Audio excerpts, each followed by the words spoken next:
O lugar que é bom pra mim é onde eu quiser estar. A estrela ainda brilha, ela é quem vai me guiar. Ser guerreira é minha sina, batalhando pra vencer. Tenho voz pra ser ouvida, tenho sonhos pra viver. Não vão mais conseguir me anular, me calar. Ninguém vai me impedir de cantar e lutar. Seja em casa, no campo, na rua ou na praça, chega de mordaça, agora eu vou falar. Porque eu sou mulher pra fazer acontecer. Eu sou uma delas, são elas por elas, ocupando os espaços de poder.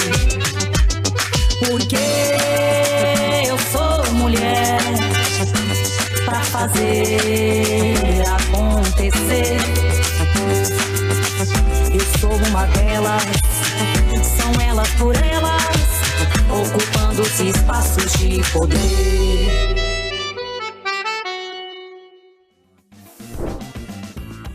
Nesta semana discutimos sobre mulheres, coletivos e territórios. Hoje, preparamos um resumo com os pontos mais importantes.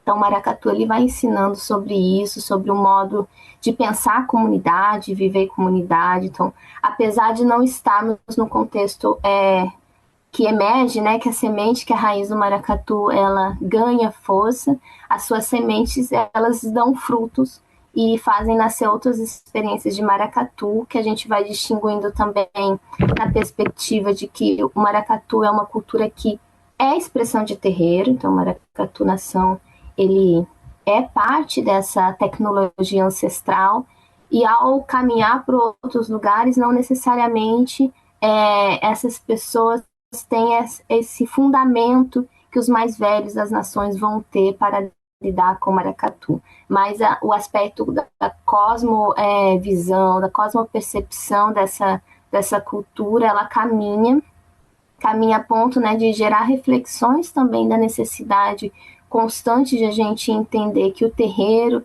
ele é esse espaço que faz efervescer brincadeiras, manifestações que se popularizam no Brasil e que, por conta, inclusive, do racismo religioso, essas coisas acabam sendo manipuladas para ser separadas de sua origem, né? Então, há movimentos, por exemplo, no samba enredo, né, de escola de samba, que nasce também nesse contexto de terreiro, e a gente, às vezes, vê uma recepção popular que, quando se depara com uma escola de samba que traz um enredo fundamentalmente perpassado pela questão do orixá, por uma entidade, se choca, como se aquilo fosse uma novidade, e muito pelo contrário, né? É a raiz da coisa, assim como é também dentro do maracatu. Então, os grupos, apesar de não terem essa tecnologia de lidar e se comunicar com os ancestrais, eles carregam a responsabilidade de entender essa história, né? De atuar contra o racismo religioso, de estar abertos para a formação que nós precisamos ter, o contato para uma educação das relações étnico-raciais que precisa passar por esse patrimônio histórico que são as culturas de terreiros, né? Que estão dentro do jongo, que estão dentro do afoxé, que estão dentro do samba e que estão dentro do maracatu. No nosso caso, tanto eu quanto o meu companheiro, que ele que puxa a percussão e eu que coordeno, nós somos iniciados no candomblé, né? Mas o nosso início no maracatu não se dá necessariamente nesse mesmo tempo. Então, é o maracatu que nos ensina também sobre esse contexto que nos pertence hoje, no qual a gente tem uma ligação diferenciada, mas que as pessoas, para tocar maracatu, assim, para o mesmo um afoxé, um samba, elas não necessariamente elas precisam ser praticantes dessa religiosidade, mas elas precisam, e é o que a gente constrói aqui em aspecto educativo, elas precisam estar abertas a conhecer essa história, a se desvelar dos preconceitos que, na verdade, eles são transfigurados nesse conceito para esconder uma raiz conceitual que ela se fundamenta a partir do racismo, né? Ou seja, não tem um preconceito, não tem uma ignorância sobre algo que eu não conheço. Eu sou fruto de uma mentalidade que ela se articula para negar a raiz dessa cultura, porque ela é negra, né? Porque ela é afrodiaspórica e porque o sistema ele se articula e se constrói nessa hierarquia de culturas, de fenótipos. Então, é importante quando a gente se integra e passa também a ser cuidado por essas referências percussivas, musicais, de dança, a gente também está prontos para se nutrir desse lugar que é parte da nossa história, parte da história do Brasil, que tantas vezes nós somos negados de acessar de maneira respeitosa. Pensar o âmbito político sendo mulher negra, pertencendo a esses grupos de matriz africana, é fundamental para a nossa existência, né? Então, é fundamental para a atuação. Tanto quando a gente pensa que, historicamente, eu costumo me aproximar das políticas públicas, inclusive, deste modo, não identificando a ausência delas, identificando a atuação, a engrenagem de uma política pública posta para matar, posta para segregar. Então, quando a gente olha para a história do Brasil e a gente vê a criação do Estatuto da Igualdade Racial, quando a gente vê a criação de um ensino voltado para as relações étnico-raciais, quando a gente vê lei de cotas, isso é uma política contrária a uma lógica histórica, né? Pensada e em comunhão com o sistema que mata, que fomenta a desigualdade. Essa política fundamentalmente marcadas pela organização dos movimentos negros, mas também possibilitadas e orquestradas junto ao governo do PT. Então, é importante, nesse sentido, a gente reconhecer que tanto uma agência reacionária da sociedade frente a esse movimento político, ela vem desse compromisso que essa atuação desempenhou para com a diversidade, né? Então, quando a filha da empregada, ela deixou de simplesmente servir a patroa, a mulher branca, e passou a circular no ambiente acadêmico com seus pares, isso causa um desconforto colonial que afeta as pessoas em diferentes âmbitos, né? Sim, econômicos, mas também intersubjetivos, né? Porque a gente tem uma psique marcada por recalques racistas. Então, isso gera um transtorno diferenciado, mas também gera um movimento de inclusão que é um marco na história do nosso país, né? Então, pensar as políticas públicas como um movimento político é fundamental para a construção de uma igualdade, de uma sociedade de fato que combata as desigualdades de maneira interseccional, né? Ao pensar nessas representações, eu não falo só de representações simbólicas, mas eu falo de representações qualificadas, né? De mulheres de terreiro nesse lugar. Eu não estou falando de uma direita também que se apropria muitas vezes dessa pauta de maneira estratégica para colocar alguns pares. Eu estou falando de um movimento negro comprometido com essas pautas que fazem surgir esse debate e que a gente tem que fazer valer e ocupar esse espaço para garantias de direitos, né? Não para a promoção de novos modos de segregação. Então, é fundamental, e eu aprendo com as minhas mais velhas que esse caminho, por mais que ele tenha um peso diferenciado, porque quanto mais a gente dá passos a esses ambientes de poderes, mais a gente encontra um lugar rígido e marcado pela presença de homens brancos, por por um contexto social que é bastante indelicado com a nossa presença, mas as nossas mais velhas mostram e nos dão exemplos de que é fundamental trilhar esses caminhos, né? Então, a minha trajetória tem desse lugar muito coletivo e que me forma como sujeito. E aí, na universidade, dentro desses coletivos, a gente ocupa o diretório central do estudante, disputa, né, a narrativa e faz os enfrentamentos naquele momento do ele não, né? Então, depois a gente passa a sofrer com as tentativas de desestruturação das universidades federais como um todo, os projetos de Michel Temer, que querem criar pontes para o futuro, começam a desfinanciar toda a universidade. Então, a gente pega, né, e parte da minha trajetória perpassa justamente por esse acirramento da luta do movimento estudantil, né, dentro das universidades, e dali a gente se une com eu e mais dois jovens, né, para poder formar uma coletiva, a candidatura coletiva a deputada federal em 2022. E aí, nesse momento, a gente disputa, né, para deputada federal, e a gente tem 5.756 votos no estado, uma campanha vitoriosa para a gente, que tinha o objetivo de ajudar a eleger Lula, né, em 2022, e que foi aquele voto da juventude, dos estudantes. Então, a gente ia para portas de universidade, a gente ia para portas de escola de ensino médio, fazia campanhas antes, né, desse processo eleitoral para tirar o primeiro voto.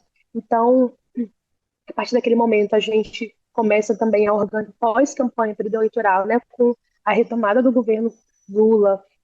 A gente entende que, para além, né, de retomar o governo, nós precisávamos também retomar a organização dos movimentos para que pudesse, inclusive, dar sustentação ao governo Lula, e a gente começa a se organizar também para fazer a disputa nos nossos territórios, que é o momento em que passo, né, então, a ser pré-candidato, depois candidata efetivamente em 2024, a vereadora.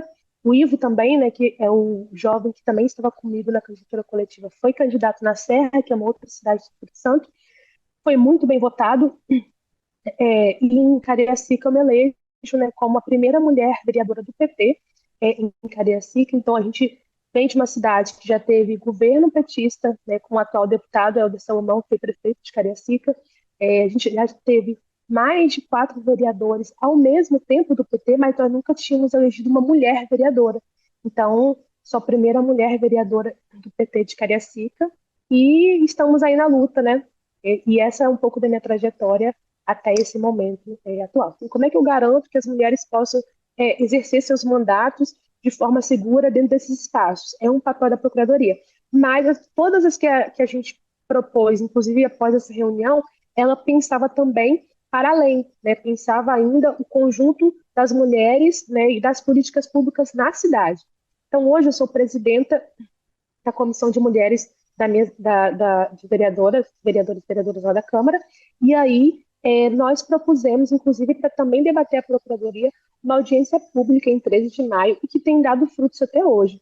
E aí a gente faz um processo de articulação com os outros órgãos, porque como vereança e como legisladora, a gente tem um papel ainda muito limitado, né, dentro dos espaços. Pensar os projetos de lei, pensar as políticas públicas, ainda nesse lugar do não posso onerar, né, o executivo.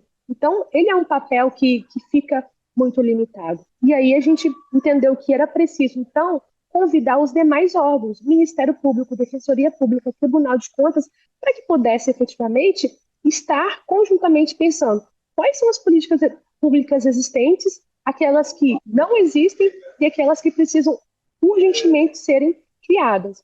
A Procuradoria, ela surge nesse lugar justamente de entendendo que, como única mulher vereadora, uma cidade com, hoje é a cidade que mais mata, em primeiro lugar em 2025 já, em homicídio e feminicídio de mulheres no Espírito Santo, como eu faço para responsabilizar também a Câmara de Vereadores, e não somente o meu mandato, que é tão pequenininho frente a toda a estrutura. Então, a Procuradoria, ela tem esse papel de responsabilizar institucionalmente a Câmara de Vereadores, porque não vai ser único exclusivamente o mandato da Sucena, o mandato da vereadora tal, o mandato do vereador tal. Não, vai ser justamente você conseguir elencar estrutura financeira, recursos humanos, espaço físico, para que a Câmara em si pense também as políticas públicas, os dados e a necessidade de avançar na implementação de políticas públicas na cidade. E nós estamos sempre atentas a essas diferenças para que as nossas políticas voltadas à promoção e inclusão socioprodutiva, de fato, alcancem as mulheres e mudem a realidade das mulheres. Eu estou falando de iniciativas na agricultura familiar, na economia solidária, no empreendedorismo, na realidade das mulheres urbanas e periféricas, mães atípicas, mães solos. E a gente tem descoberto que essas mulheres, ao não poder saírem de casa, e isso a gente atende através de editais, elas constroem sua própria maneira de favorecer os seus recursos, de acessar os recursos. Então, eu estou falando de transistas, eu estou falando de cabeleireiras, eu estou falando de manicure, eu estou falando das mulheres que fazem seus vestuários, muitos deles africanos, e comercializam. Eu estou falando de gastronomia, uma gastronomia típica, seja no Baixo Sul, seja na periferia das grandes cidades, inclusive Salvador. Eu falo das marisqueiras e pescadoras, eu falo daquilo que a gente tem denominado na realidade de Salvador, que é a economia do mar. Mas eu também falo das mulheres que precisam que as políticas públicas voltadas à política de cuidados, ou que estão com base na política de cuidado, a tão recente política de cuidados, também sejam alcançadas. Então, a gente pensa no cuidado, no autocuidado, no lazer, na saúde mental, mas que essas mulheres também sobrevivam, que é um legado, óbvio, da história e da trajetória de toda e qualquer mulher negra. Porque a gente, como eu disse anteriormente, valoriza o saber e o fazer das mulheres. Eu quero dizer com isso que quando as mulheres falam, elas falam de suas vivências, das suas realidades, do que elas produzem. E a política pública, ela nasce dessa demanda. Eu estou dizendo que não é no escritório, no gabinete, nas reuniões da gestão da Secretaria de Política para as Mulheres que as políticas públicas surgem. Elas surgem dessa organização popular. Elas surgem dessa organização comunitária. São as mulheres que apontam aquilo que é melhor para elas, para os seus, para as suas e para a sua comunidade. Então, muitos dos nossos editais, a gente tem editais que promovem as feiras, editais que promovem agricultura orgânica, editais que promovem o fortalecimento das mulheres no esporte.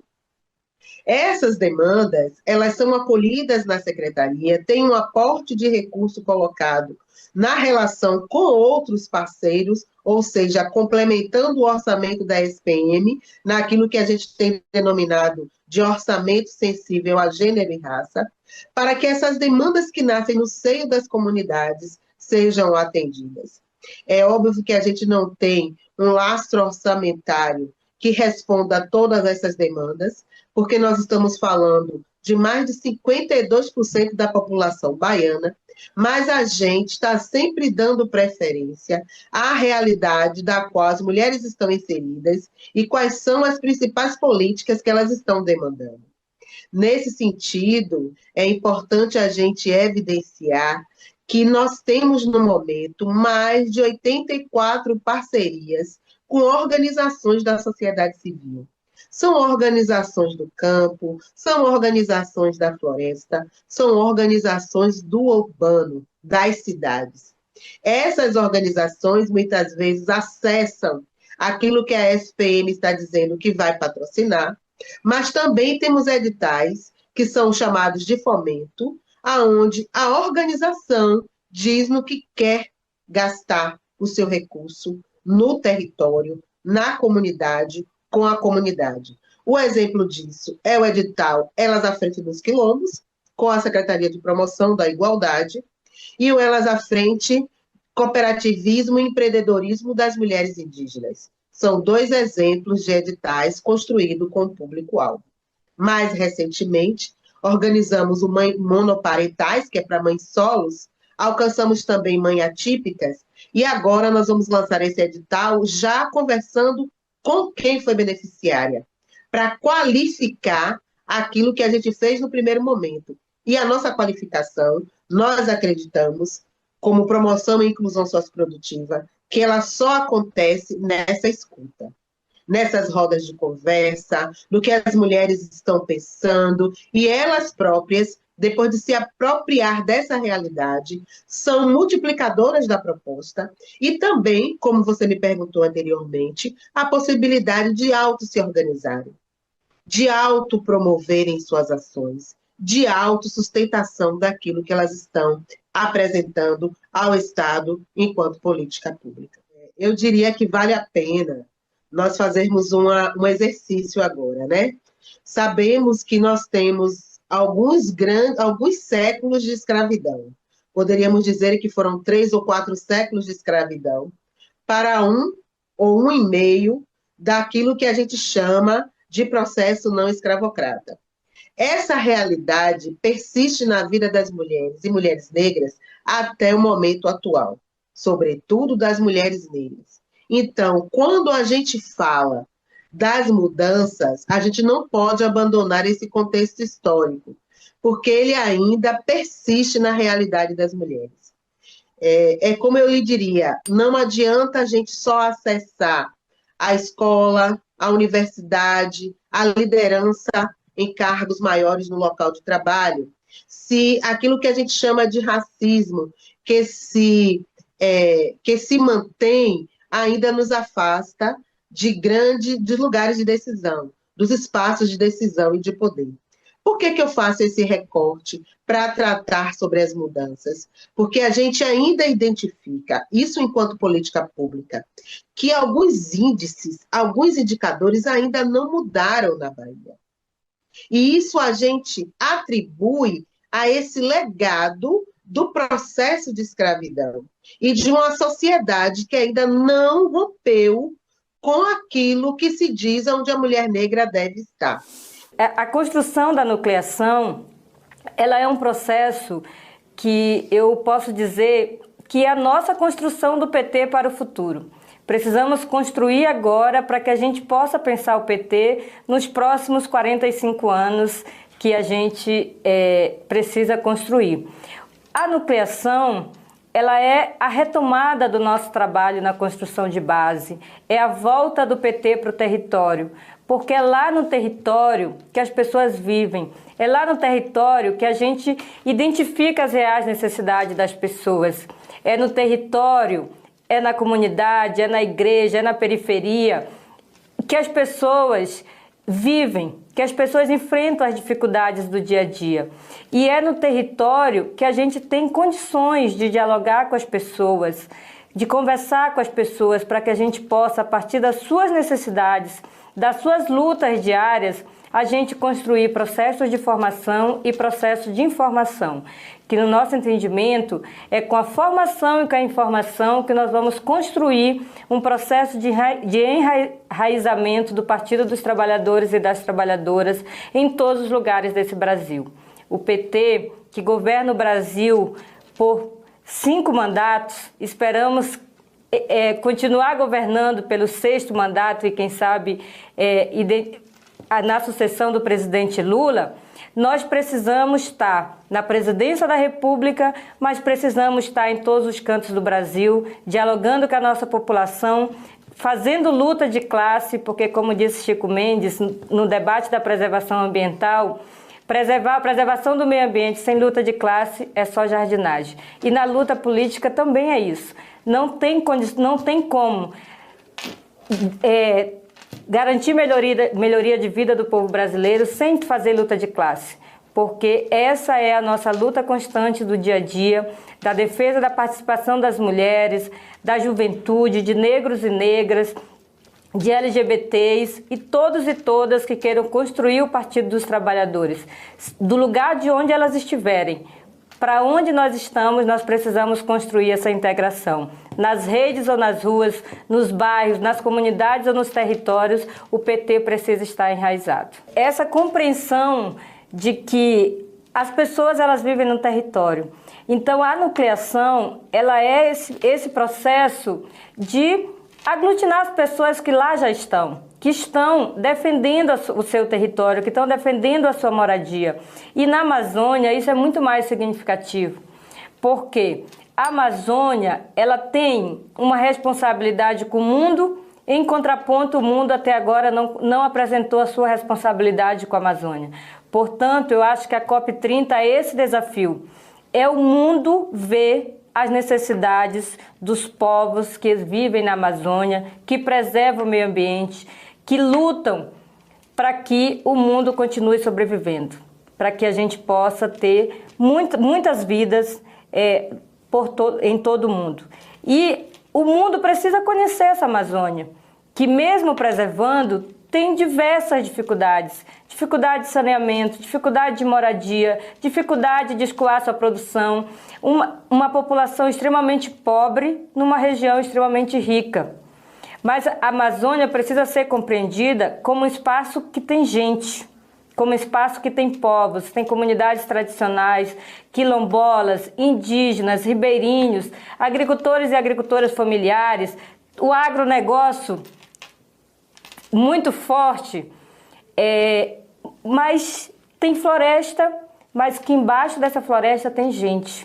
E são essas pessoas que hoje preservam a floresta que precisam ser vistas, que precisam ter uma boa economia, que precisam ter qualidade de vida. E a nucleação do PT, ela possibilita essa integração dos movimentos sociais que lá já estão lutando no dia a dia, das pessoas que não estão organizadas em nenhum espaço social, mas que querem dialogar sobre política, que independente de estar afiliado ou não do PT, porque nós temos o entendimento de que a nucleação, além dela ser um espaço de formação e informação para afiliados e militantes do PT, ela também pode ser um espaço de aglutinação para que as pessoas venham para o PT, para que as pessoas possam encontrar no núcleo, lá do local onde elas estão, a possibilidade de estar no PT.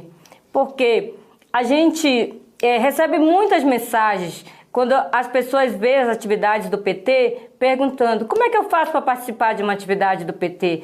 Então, acho que esse é o desafio, de chegar nessas pessoas que querem participar das atividades do PT, mas elas não estão ligadas a nenhum dirigente, a nenhum parlamentar, elas estão lá no bairro, lá na comunidade, nas comunidades mais distantes da região amazônica, do norte, do nordeste, do sul e sudeste, que querem participar do PT, que querem melhorar de vida e que querem construir sua luta diária. Então a nucleação, ela é para aglutinar essas pessoas. Construir nucleação é um desafio que eu poderia dizer agora nesse momento, é um dos maiores desafios que o PT tem para os próximos períodos.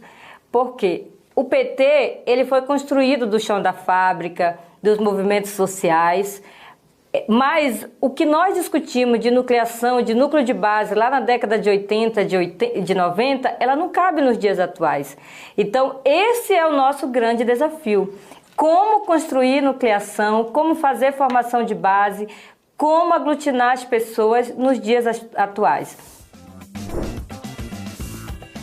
Fique com o TV Elas por Elas Formação, que semana que vem tem mais.